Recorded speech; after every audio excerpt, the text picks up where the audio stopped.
Once upon a midnight dreary, while I pondered weak and weary over many a quaint and curious volume of forgotten lore, while I nodded, nearly napping, suddenly there came a tapping, as of some one gently rapping at my chamber door. "'Tis some visitor," I muttered, "tapping at my chamber door. Only this and nothing more." Ah, distinctly I remember it was in the bleak December, and each separate dying ember wrought its ghost upon the floor. Eagerly I wished the morrow.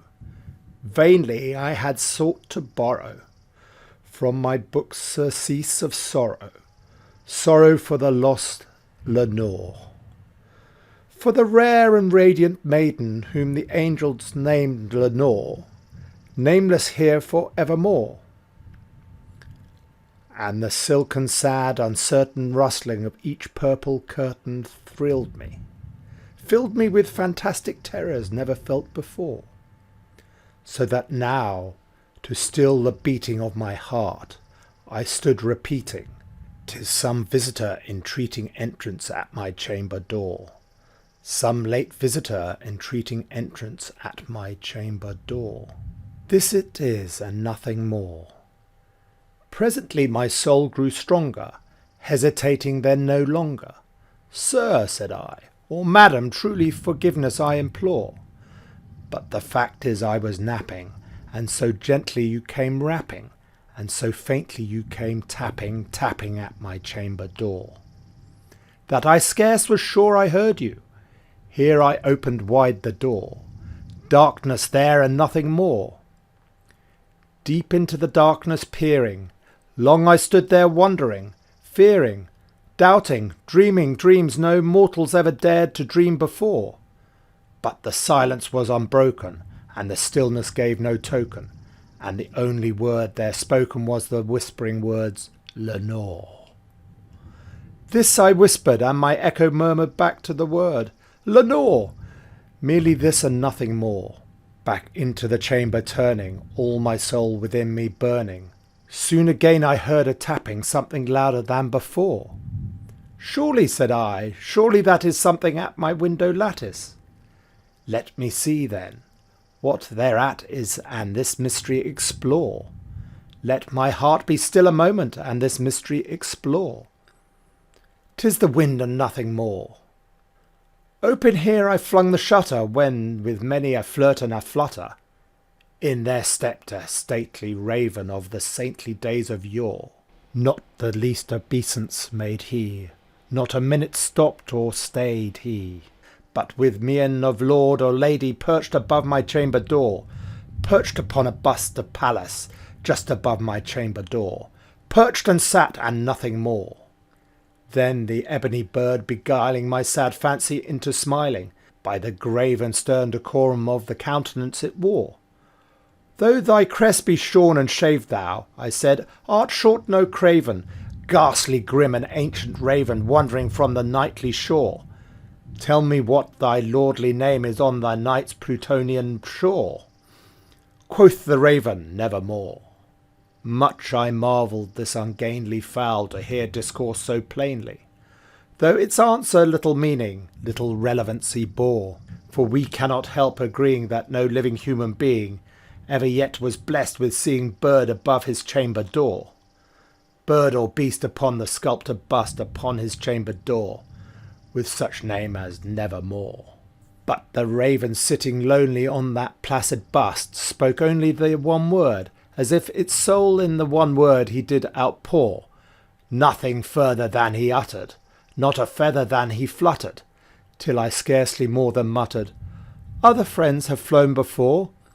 On the morrow he will leave me, as my hopes have flown before.' Then the bird said, 'Nevermore.' Startled at the stillness broken by reply so aptly spoken. 'Doubtless,' said I, 'what it utters is its only stock and store, caught from some unhappy master, whom unmercifully disaster followed fast and followed faster, till his songs one burden bore, till the dirges of his hope that melancholy burden bore of never, nevermore.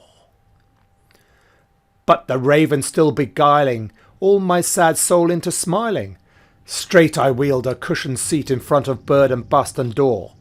Then, upon the velvet sinking, I betook myself to linking fancy under fancy, thinking what this ominous bird of yore, what this grim, ungainly, ghastly, gaunt and ominous bird of yore meant in croaking nevermore. This I sat engaged in guessing, but no syllable expressing, to the fowl whose fiery eyes now burnt into my bosom's core. This and more I sat divining, with my head at ease reclining on the cushion's velvet lining that the lamplight gloated o'er, but whose velvet violet lining with the lamplight gloating o'er she shall press, nevermore. Then methought the air grew denser, perfumed from an unseen censer, swung by seraphim whose footfalls tinkled on the tufted floor. Wretch, I cried, thy God hath lent thee, by these angels he hath sent thee, respite, respite and nepenthe from thy memories of Lenore.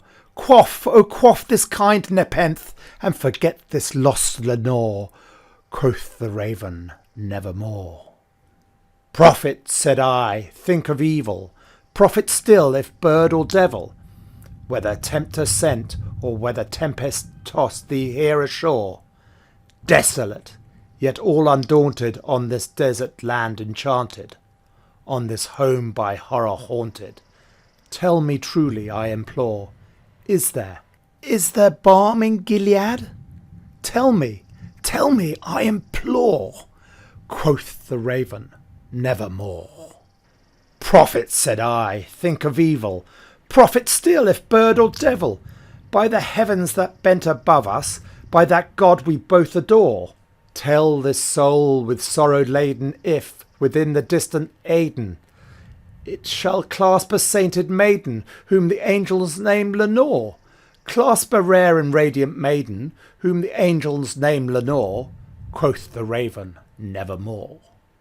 Be that our sign of parting, bird or fiend, I shrieked up starting, get thee back into the tempest and the night's Plutonian shore. Leave no black plume as a token of that lie that soul has spoken. Leave my loneliness unbroken, quit the bust above my door.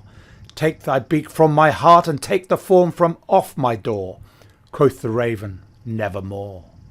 And the raven, never flitting, still is sitting on the pallid bust of Pallas, just above my chamber door, and his eyes have all the seeming of a demon's that is dreaming, and the lamplight o'er him streaming throws his shadow on the floor, and my soul from out that shadow that lies floating on the floor shall be lifted nevermore.